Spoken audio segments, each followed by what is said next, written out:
Hello, everybody, and welcome to Alicia Dianne Art. I'm Alicia Dianne, and we're going to be going back into studying the masters. So, welcome, everybody. Happy Friday. Hope that you guys had a great week. I'm going to be tuning in to my Photoshop window in just a second. Let me see if I can pull up my template.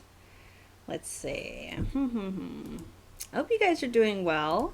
I think I talked about it. I was live a few days ago, and I was talking about, it being my birthday weekend, or last week was anyway. And I didn't really celebrate last weekend, so I want to try and hopefully make up for it. And I really would like to make up for it this weekend, so I am going out tonight. I can't say I'll be doing anything extra special, but at least I'll get out of the house. And tomorrow I'm gonna go to the Renaissance Fair. Yes, I am definitely a Renaissance medieval nerd, and so I missed it last year. I missed it last 2 years, but the first time I went, I just loved it. It was so much fun. So I'm going to be going back tomorrow. I'm pretty excited about that. It's been long enough. I'll say that. So I am excited to do that. Hopefully you guys have some plans for the weekend as well. If you don't yet, then go ahead and make some plans. There's some things I want to talk about today for sure, because it's been such a weird sort of week for me. As far as I don't know if I was having like some kind of a midlife, early midlife crisis, but I felt that way. I was feeling that way, and oh gosh, I just I want to keep moving, and I want to talk about that as well today. So we'll see what happens. Let's see what happens. Let's see. STM. The artist I want to cover today is called, her name is Marissa. And let me get her last name so I can give her full credit for our image. As you guys know, I'm not going to be showing her actual art. Let's see. But if you would like to follow her, she's on Instagram as Marissa Arts, and her name is Marissa Valdez. She's a children's book illustrator. Um, and the image I'm referencing is actually on her page. It's like, let's see, it's 1, 2, 3, 4, 5. It's like five. What do they call them? Layers. Maybe I'm just thinking too much Photoshop. Whatever they are. Her name is Marissa anyway. Marissa Valdez. Okay, so let's go ahead and get started. Let me open up my Photoshop window. Okay, and I'll keep myself on here now because at least I was able to slap a little bit of makeup on before we started today. This is a thing that male artists don't even have to think about, right? That sucks. You know what, you guys? Whatever. Male artists, forget you. Just kidding. No, but seriously, I mean, it's stuff that we have to think about as girls. At least, something I think about. Let me find, where's my Photoshop glove? Alright, here it is. I have it. Let me make sure that my mic is on the right thing. So you guys can actually, okay, good. So you guys can actually hear what I'm saying. That's what I want. Alright, so I'm just going to start with a plain gray background. And the actual, let's see, the character and the image is from a book called, a book series called Hattie Harmony. The main character is like a cat. And I know that at least one of the books, probably more than one of the books, is like on the New York Times bestseller list. And it's actually written by one of the Olsens. It's not Mary-Kate and Ashley. It's like their other sister, another Olsen. So I think it's also by it's by her husband or something like that. I don't know. Her name is something Olsen, Elizabeth Olsen and Robbie Arnett. So Hattie Harmony Books is also on Instagram, and this image is from It's a book that I bought too. I bought the book. It's called Opening Night, I think. Anyway, it's a cool little book. I like the way that she approaches illustration because she does a lot. She leaves a lot of the background kind of loose. She does like this thing with her backgrounds where it's like it's not overly done as far as like color is concerned. She really simplifies colors. Even in this one, it's kind of on a grayscale. Let's see. I'm gonna try out some different brushes. I'm gonna use like a pencil brush. But let me see if I can find one that I like. I think I might go back to that Kyle brush I was using before, since that seems to be the one I like to use for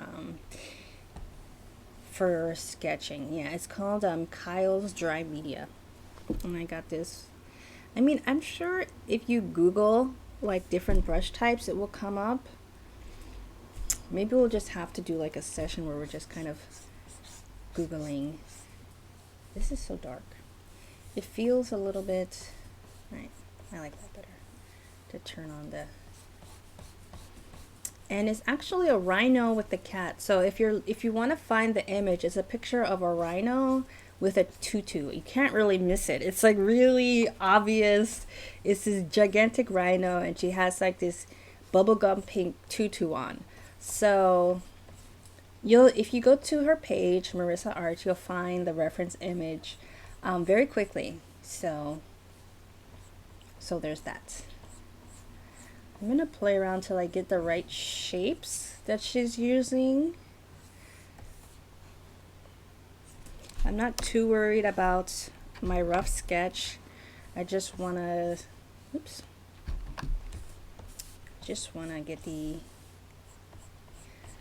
I'm gonna keep like messing with it until I get the shapes that I like.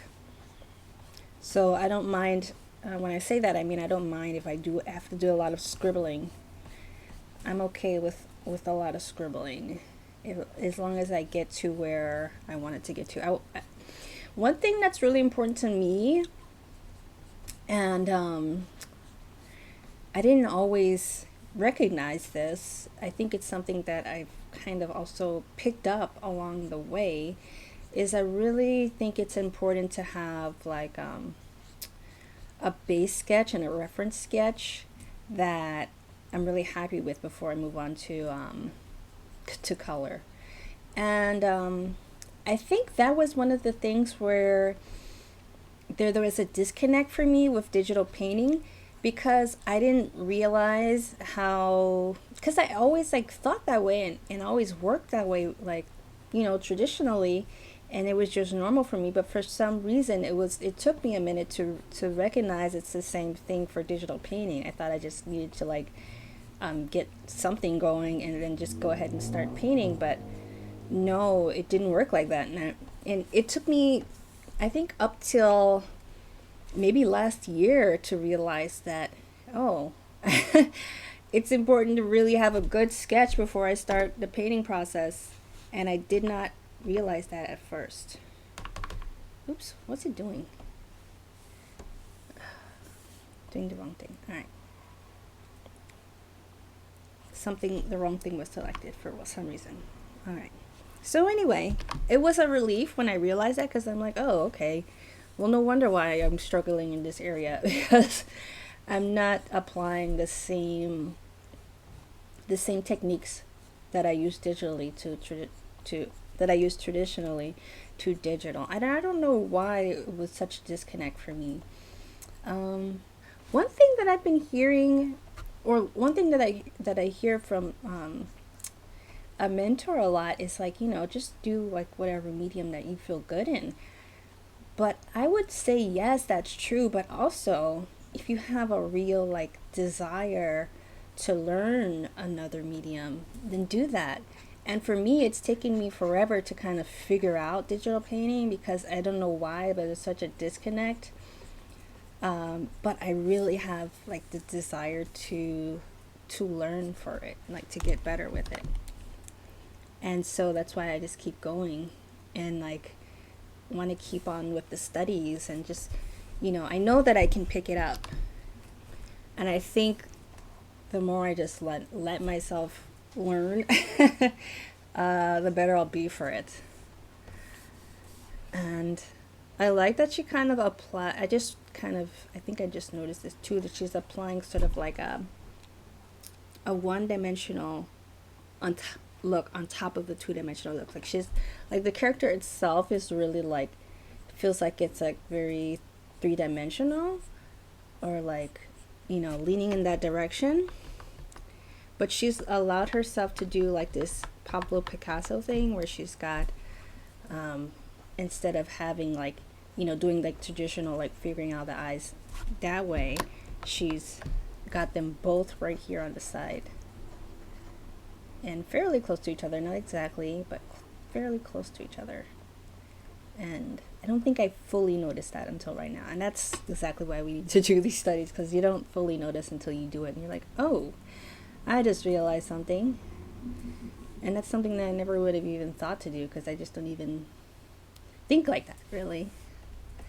But now I can apply, but you can, that's the thing, you don't have to like come in starting thinking this way. It's like when you start to practice doing these things, it opens your mind up to think in different ways that you might not have otherwise thought about.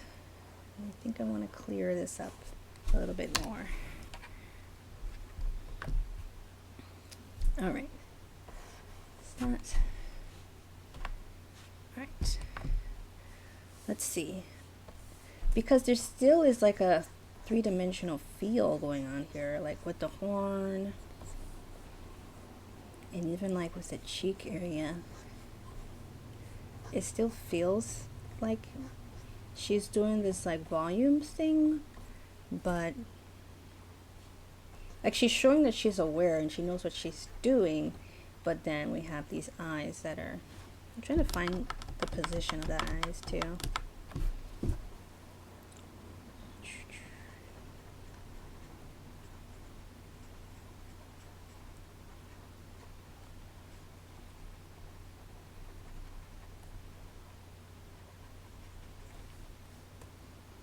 They got little lashes, like pretty straight lashes. I'm not exactly sure if this is where the mouth is, and I've never drawn in her style before, but it doesn't feel like it's so very different from what I normally do. But now that I'm doing it, it's like, oh, there are some big differences here. I'm gonna move this.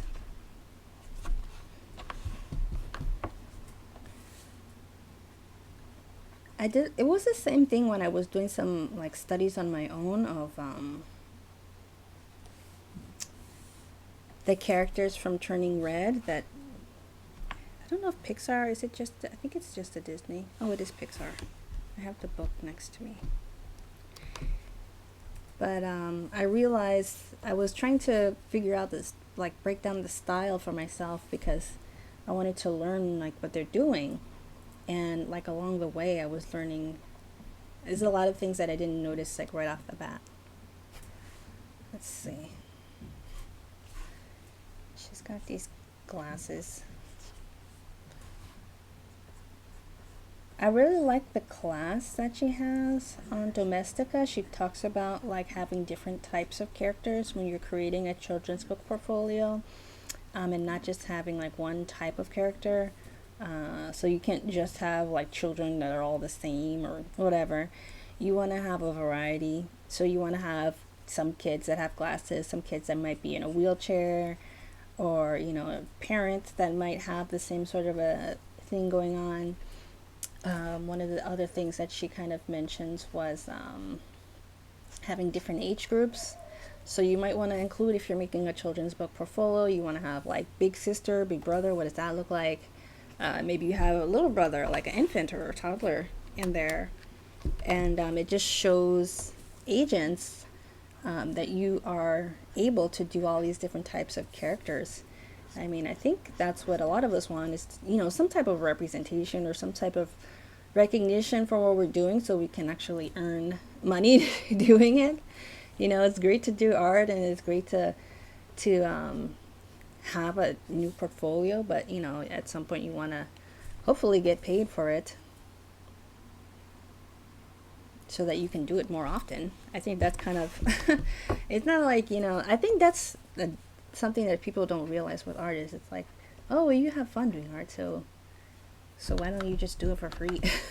It's like I actually want to be able to do it more like all the time, and to be able to do it all the time, I have to earn money. I don't know if everybody, if other people realize that. It's like, yeah, I want to make art that like to be able to do it, you know, to the best of my ability. I need to get paid for it. Okay. Let's see. I really like her approach with color too. I can't wait to get to the color because she has some really fun stuff that she does.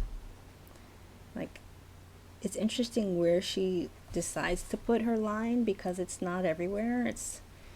It feels very specific, and some parts are kind of sketchy, and some parts are not. So I think it's kind of interesting how she approaches that.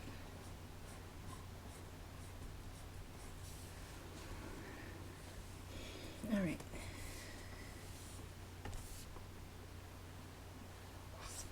Us, obviously, too, if you're going to be doing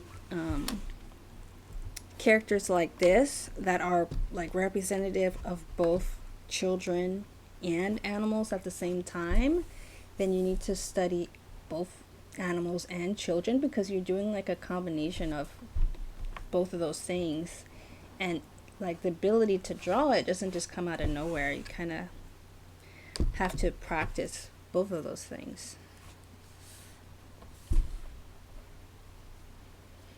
It doesn't just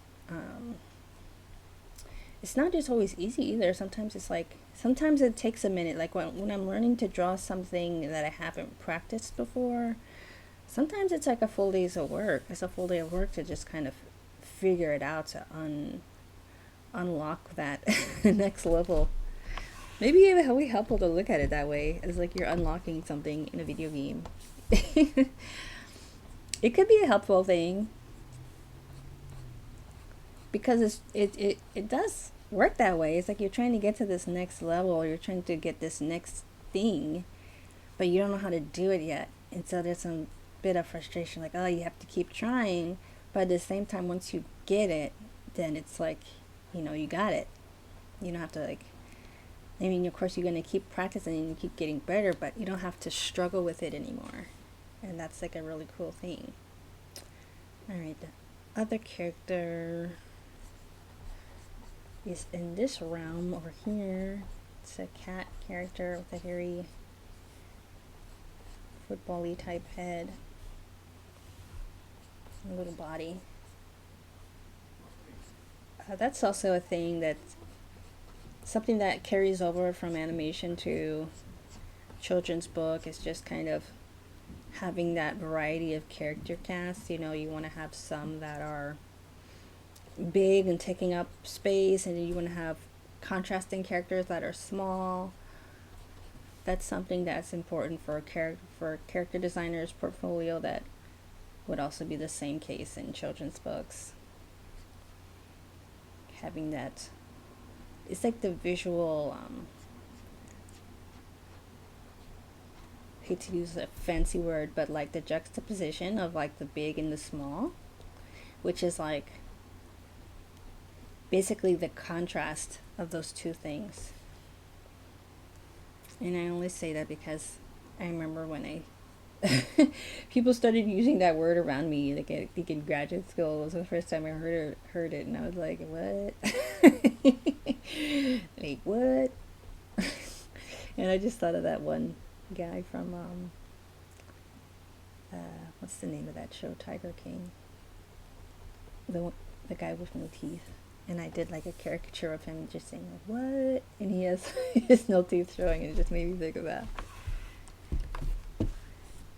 What was his name? I don't remember what his name was, but I'm sure you know who he is if you've seen that documentary, which most of us have. I watched it 3 times. Oh my God. Can't believe I watched it 3 times. But yep, it was so good. I might watch it again one day, one of these days.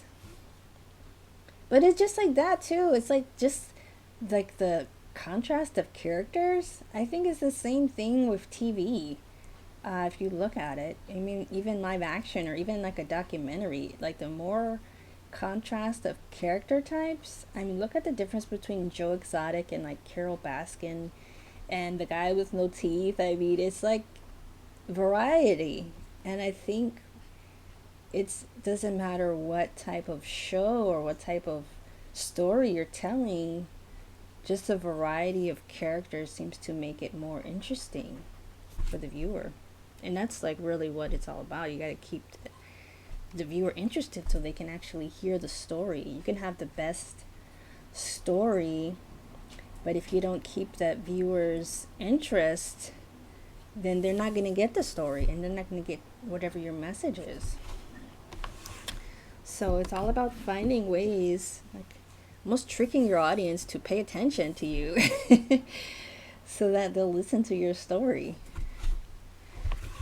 That's part of it.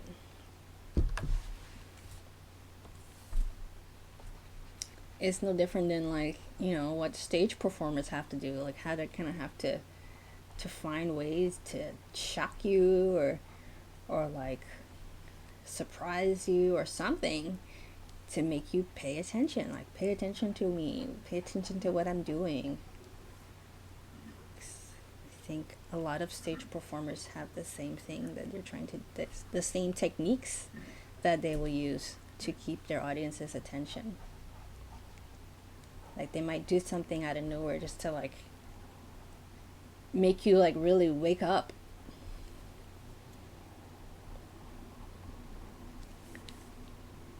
To bring Elvis into this. Well, no, I don't hate to bring Elvis. I'll bring Elvis into any conversation. But I mean, what he did, the things that he did was like, shocking to people. And I think in many ways it's just to like make people pay attention, because really like your livelihood depends on it.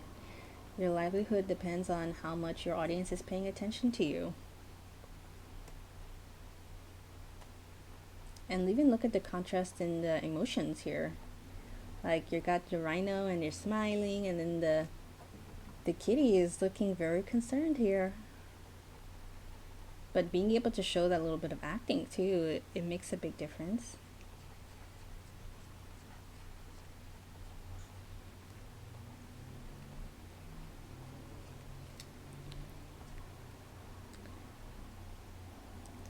Let's see, what are some of the things that I wanted to bring up? If I can get to it, I would love to talk about kind of the discoveries I was making this week. I know, like, last week I was talking about dreams and, like, or maybe it wasn't last week, maybe it was on Tuesday. Yeah, I think it was Tuesday. And I was talking about dreams and disappointments and like discouragement and all of that. And I've been trying to make some discoveries this week, trying to be more intentional about where I'm going and where I'm leading myself, really. And one of the things I've been doing was I was listening to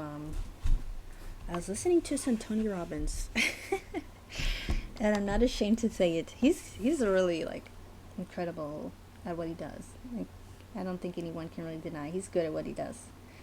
But I was listening to him. It was like a program that I got years ago, but it's like this really intensive like audio like lesson, and a lot of what he talks about in the beginning, because like the intro at the beginning is like how our minds are and how much of the way we think is habitual, and that your mind, like the idea that your mind doesn't need any help or guidance to lean towards the negative.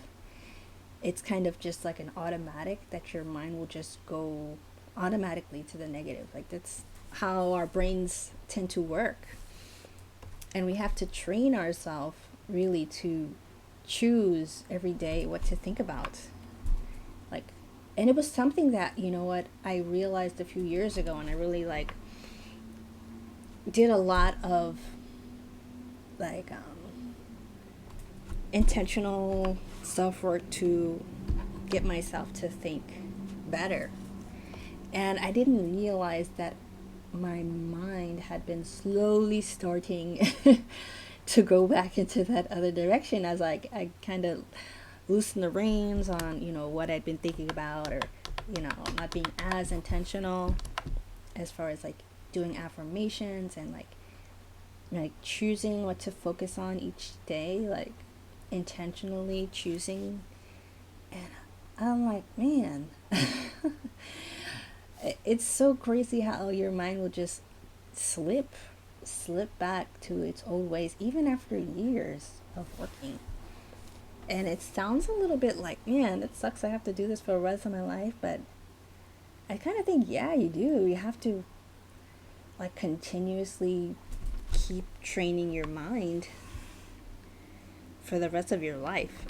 It doesn't, because no matter how long it's been, your brain will continuously keep going back to that negative space if you let it. That kind of sucks, but that's how it is. So there's hope, but it takes effort. I think it's helpful to have someone do it with you if you can, but it's not something that you can't do on your own either. Like doing the mind work. One thing that I know also is one thing that I've noticed is there are a lot of people in the artist community too that have like different challenges as well. I know there's a lot of artists who are on the spectrum, and I think part of that is because drawing enables you to kind of express yourself and, share your thoughts in, like, it's almost like its own language. And for me, I think that's why I started drawing myself, is because I was very introverted and very, very shy as a kid, and it was my own way of connecting and my own way of talking to both myself and other people. And I know I've talked about it before, like just how art is its own language. But anyway, my own son is on the spectrum, and he's 18 now. But he's still, of course, like, once you turn 18, it doesn't take away challenges. So I'm trying to let him grow into his own, but also trying to find resources that are helpful. As he's also an artist. So I don't know. It's not easy. I know that other people, I don't know, like, there are challenges. It's like, I just recently heard about this program, though, that's in Los Angeles. I don't know if they have similar things in other areas. I'm sure they must. But there's this program specifically for artists on the spectrum. I feel like with different things, it's like you constantly have to be finding resources. Like, you have to keep looking. She doesn't have those things, but I just feel like they go. Actually, the knees are covered by the tutu, but I just wanted to put that there. All right, and I think the characters. Let's see. I'm gonna bring them a little bit closer together first.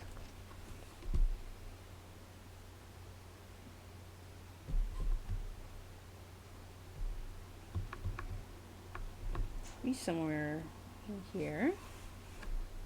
I'm gonna make them a little bit smaller. Not too much, it's a little bit. Because that tutu needs to fit in there. Maybe here is fine.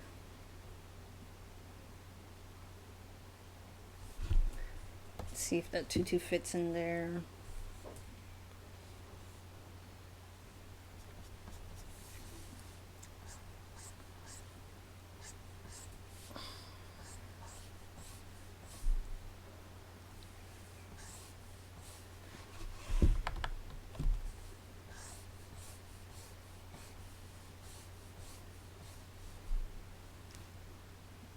All right.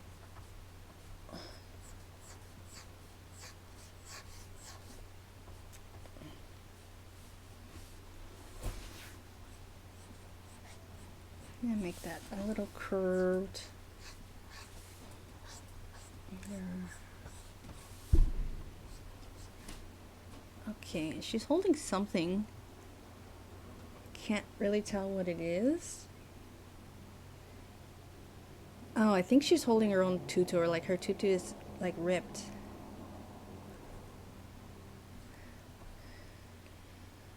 That's what it looks like.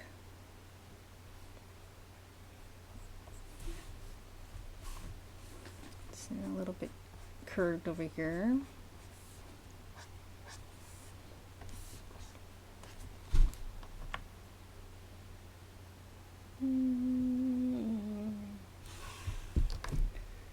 And there's like, yeah, because there's like a little piece of thread. I have this book too, but I don't remember it that well. Let's see. And I would encourage you to buy children's books. Like if you're interested in illustrating children's books, I would encourage you, or even if you're just interested in improving as an artist, I feel like there's so many aspects of children's books that you can just apply, even if you're not a children's book illustrator, even if you're like a painter, or like, I mean, for me, like I don't know, I don't put myself necessarily in one category. I think I'm illustrator of different types of things. But even I could see like doing like a traditional painting in this type of a style, just because I just love like cartoony things and like fun characters, and I don't think it needs to necessarily be in a book. I'd like to keep a painting like this on my wall.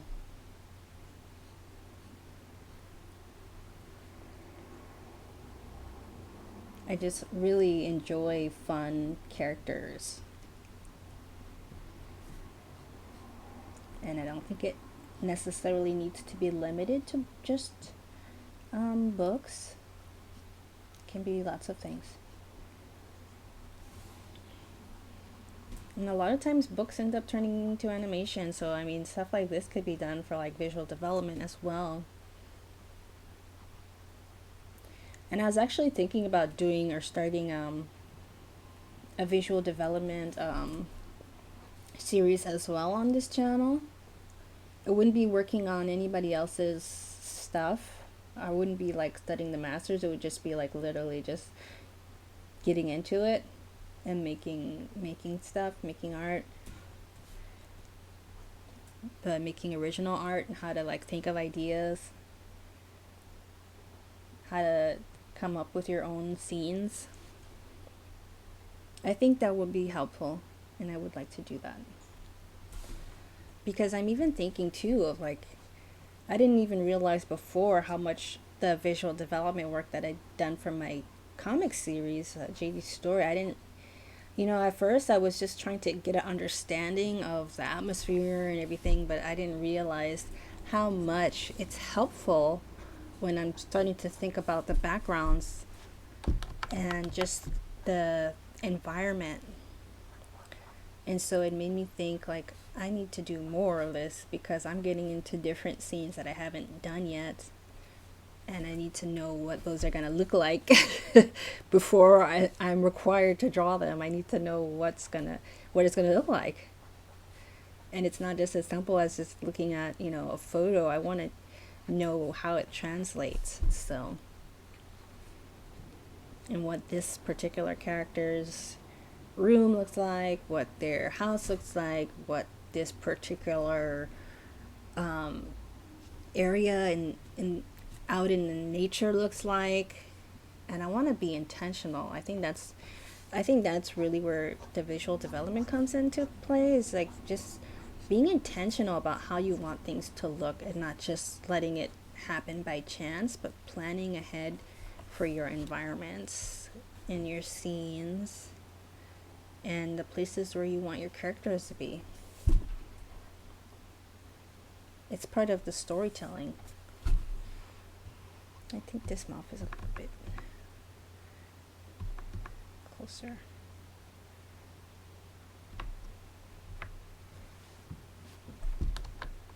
Oops. All right. I think that's a good place for the characters. Let's go ahead and rough out the background. I'm gonna put that on a different layer. Even though it's a very simple background, it's not even really a background, it's just sort of like an object. It's a shelf. It's like a cube shelf, and then there's like a safe. But I want to make sure that I get that right. All right, so let's think about first our perspective. I know we did read Perspective Made Easy not too long ago, but I want to think about, you know, how I'm doing my perspective. And I think it's okay too to just place your characters and then you can organize as you go. As long as you plan it out before the color, I think it's fine. You don't necessarily need to if you after a while you can start kind of eyeballing things and then I think you kind of lay out your perspective and make sure that things are where they should be.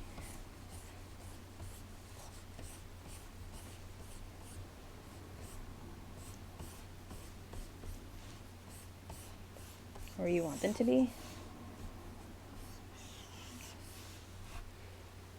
And it just feels fine for me. I feel like my characters don't feel like they're floating. I gotta make another layer for placing these shelves, because now I feel like they will be like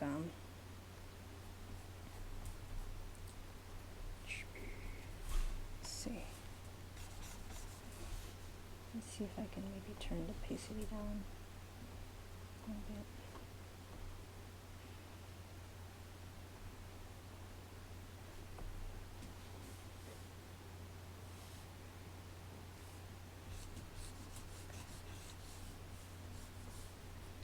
It is pretty important to even figure out your perspective for children's books. Even if you keep it a little loose, just kind of know what you're doing.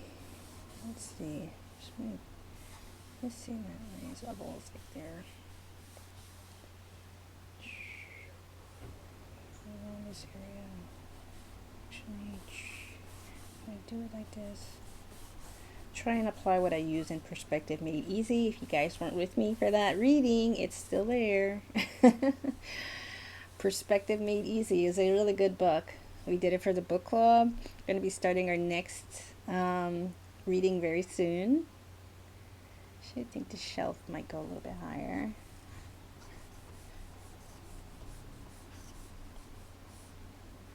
And this one, maybe the cat is smaller even. Yeah, because now I think about the shelving and where my rhino is positioned. Let's see. Yeah, I think my cat should be smaller. Oops, no, not the whole thing, just my cat.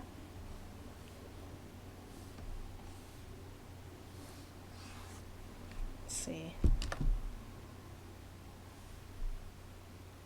Cat should be down here. Is that right? I think I'll leave my cat right there. And I will deselect that and go back here. Some things you don't notice right away. Like size difference, because now I'm seeing it when I'm adding the background here. Like, oh, that's where things line up. And things where they relate to each other is a good indicator of how to get things when you're doing like a reference study, or even like drawing from, yeah, even drawing, if it's the same thing, if you're doing a photograph reference, it's a good way to kind of tell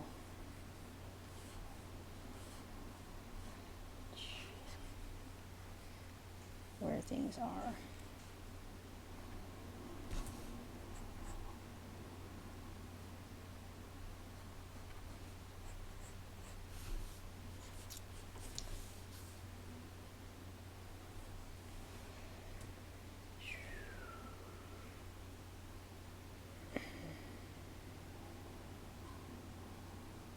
Yeah, even her perspective is not exact, because I'm seeing like where that eye level will be, but there's still like, let's see.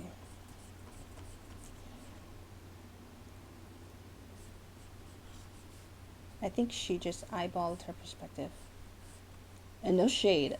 That's what I typically do. But because from what I learned, or what we learned together, is when things are above the eye level, you don't see the top. You won't see the top of the surface. But she has it so you can see the top of the surface. A lot of children's book illustrators add a little bit of like that kind of folk artiness, Actually, this is my character. Is my rhino also too big? Or maybe this is just should be taller. Because this is like in this area.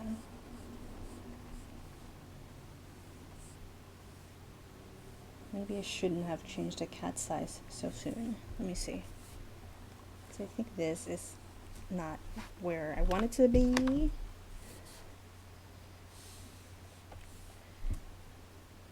Let's see, this is like up here. I'm confused. Oh, it's like, that is the surface. Okay, I'm like, hold on. Is that just the rim of the bookshelf, or is that the actual top? It is the top. Okay, because it's a little bit confusing, because I think she has like a sewing thread covering this like corner. So it looks like it's part of the front of the shelf when it's still the top. So let's see. There's like a sewing thread that's like right covering this. And it's like, beep. All right, let's see what we can do. And then there's this. Let's see what else is happening down here. Just like a couple of shelves here.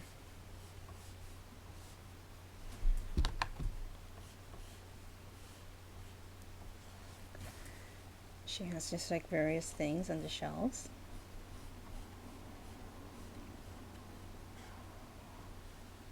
So the top one looks like it's just like fabric.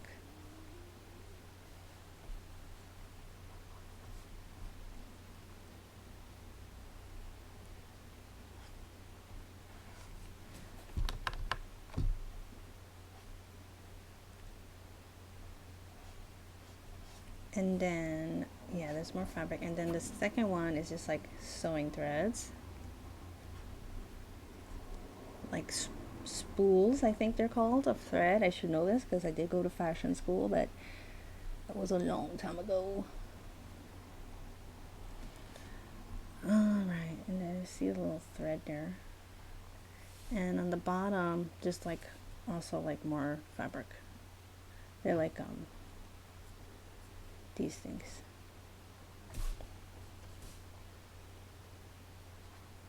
So they're all themed. They're all like going along with, the idea here, which is, like this character has ripped her tutu, and so they're repairing it at the moment.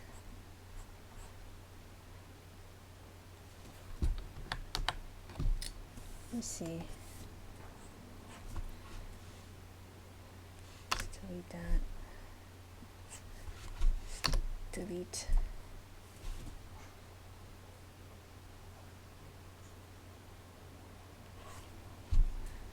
Delete.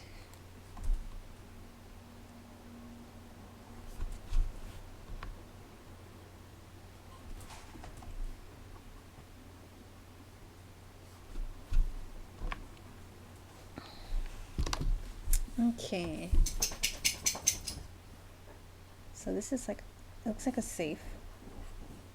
I don't know why the safe is in the same, right next to all the thread. I don't know. I'm sure there must be a reason for it.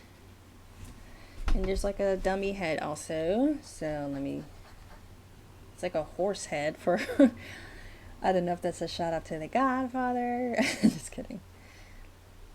It's like a mannequin head. Which makes sense. I mean, I guess they're all animals, so why wouldn't the mannequin head be some kind of an animal? I don't know why she chose horse. Maybe it just fits with this little location. It's kind of like the design is like really like, you know, it's playful. You know, how she's doing it.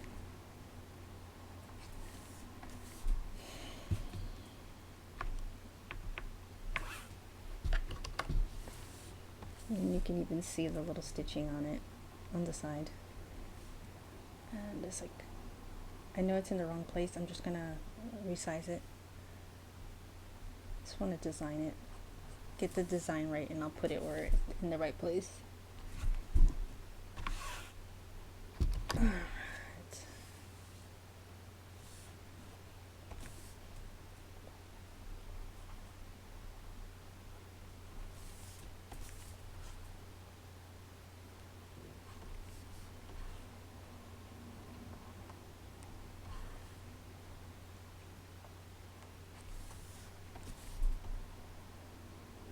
It's like over here ish.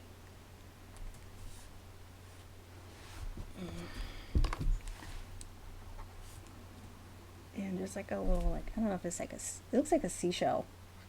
So I'm just gonna call it a seashell. It's over here. And what's on this side?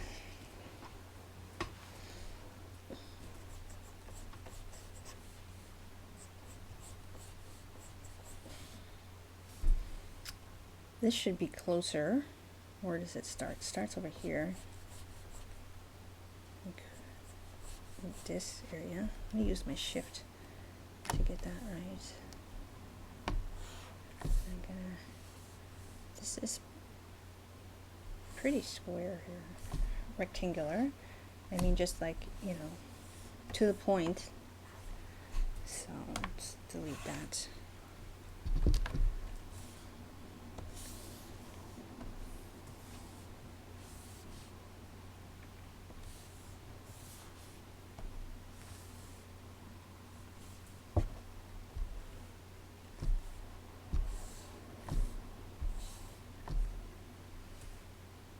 And over here is like a little, it's like a little wardrobe actually.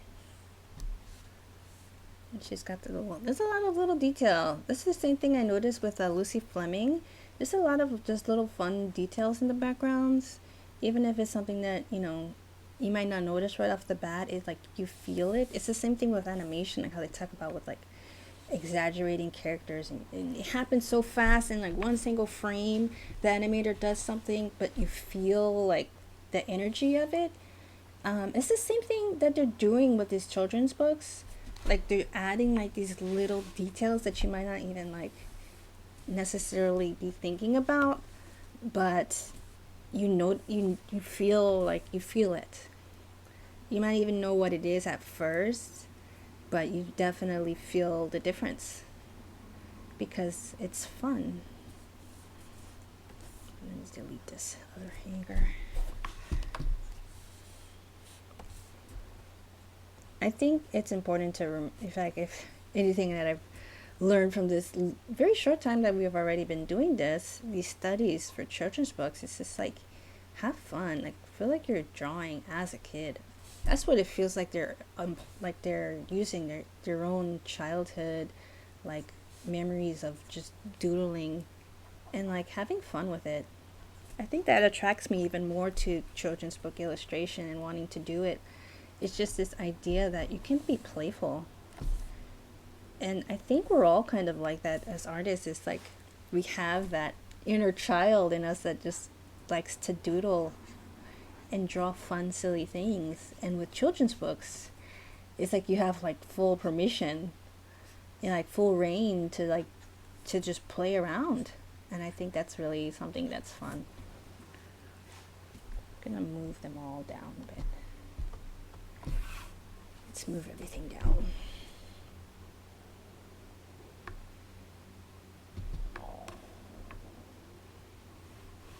Alright.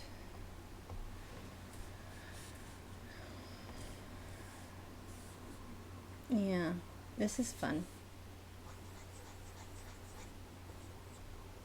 There's like it's a big ball of yarn up here that she put with like little sunglasses,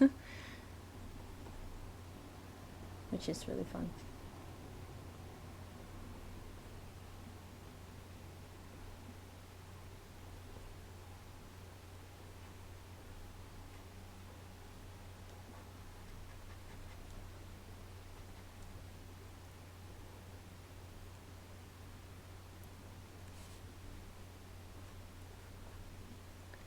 Alright, he's got like a little, let's see, I'm gonna bring him down a little bit lower.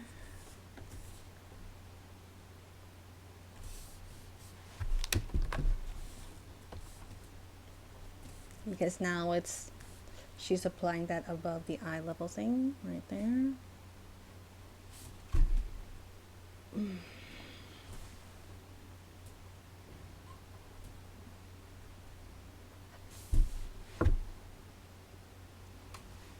Alright, this here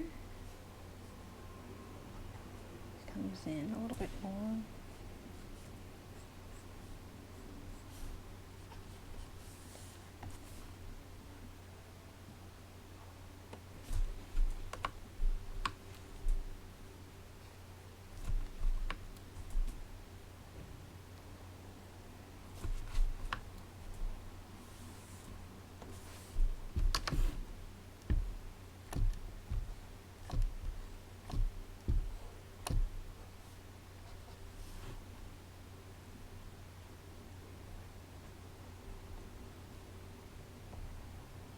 There's writing that I'm not gonna do right now.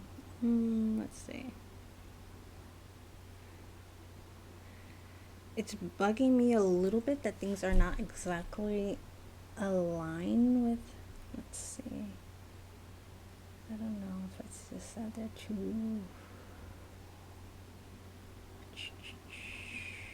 I think this shelf is a lot longer.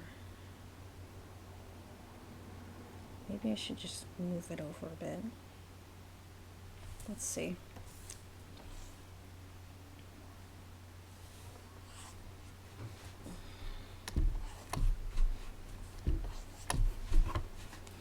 Let's try moving this a bit. Let's see. Hold on. Yeah, let's try that. Thanks.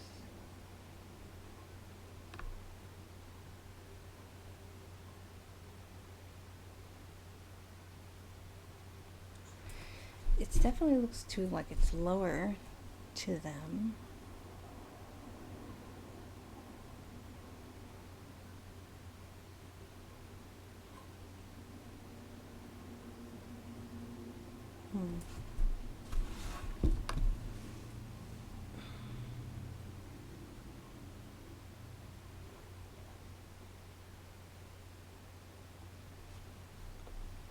Let's see. Let me pull up the opacity there.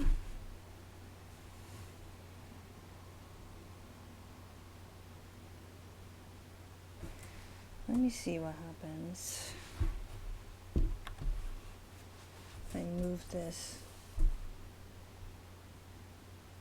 further forward.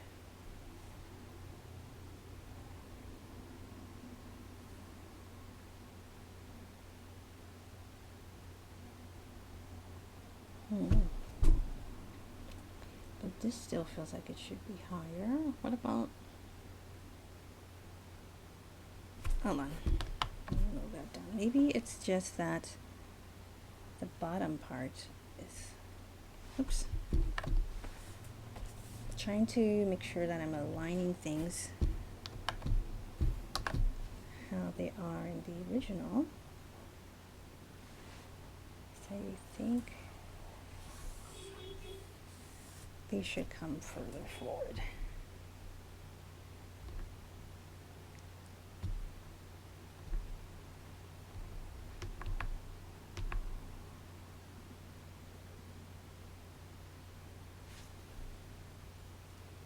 All right, let me see.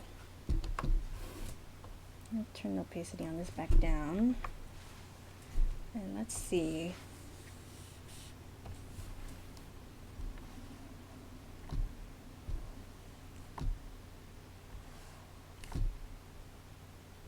Just want to be able to like understand where things are.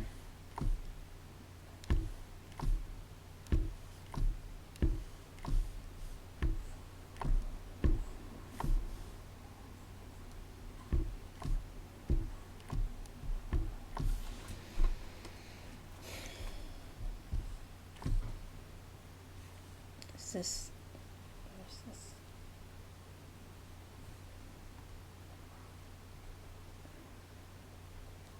There's this sewing machine that's over here.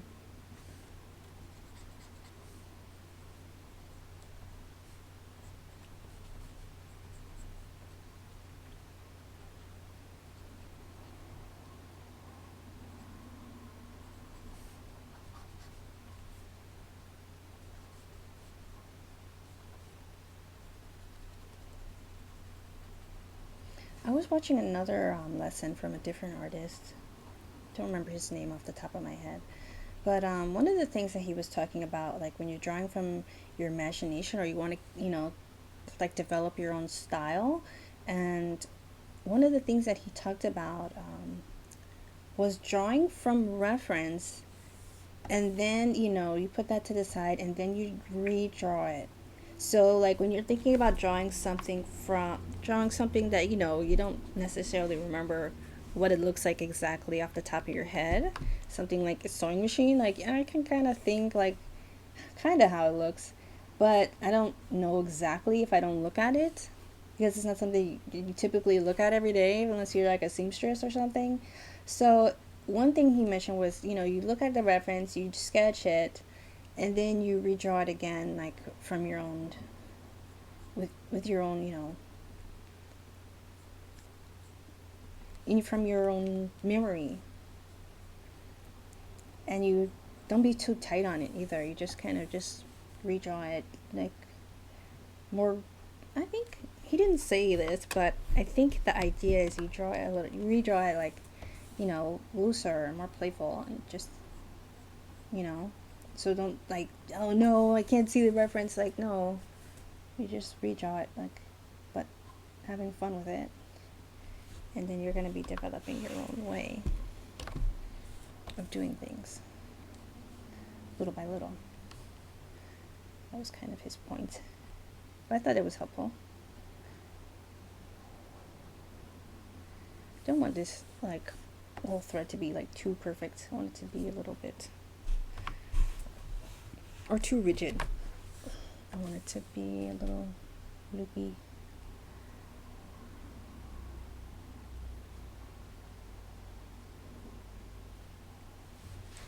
Okay, I think that's closer aligned to what I had in mind. I'm going to move this little dress over just a tad.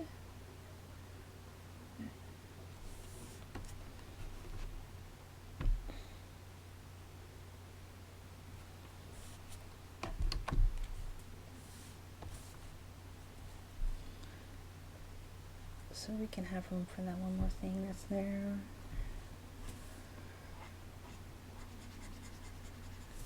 And for this one, I'm not gonna, like, you know, clean up the line really. I just want to get things how I'd like them to be. I think it's important to have things where you want them to be and make sure that you are aware of that before getting into color. So it's not necessarily like going everything with like a fine-tooth pen, but getting things so they're accurate, like, and fully fledged themselves as a drawing before going on to the painting part.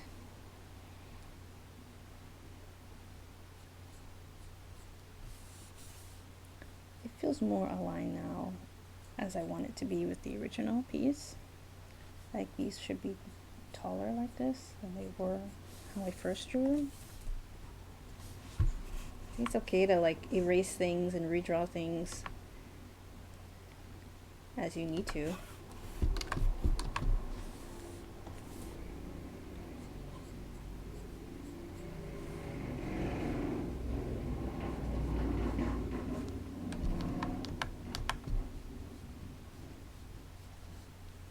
Okay, let's see where we're at. I think we're right at 1 hour, so I think we're gonna call it here for today. I think we officially have our full rough sketch, so I'll leave it here for now. And we will pick up where we left off next week, God willing. If we're all still alive. Is that too morbid? Maybe, but oh well, you know what I mean.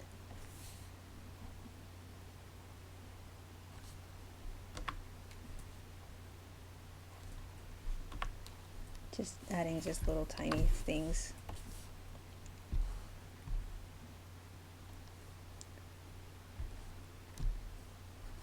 And next week, yeah, we're going to be doing that book review for the second book. That's not even there, but I want to just add it anyway. So it's like a note to myself where it would be, practicing my perspective. This is a 1-point perspective, just in case anyone was wondering.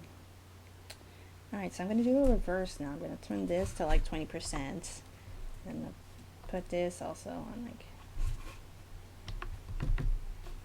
maybe 25%, so we can just kind of see it. And I'll put this at 100 just so we can see what we've done so far today.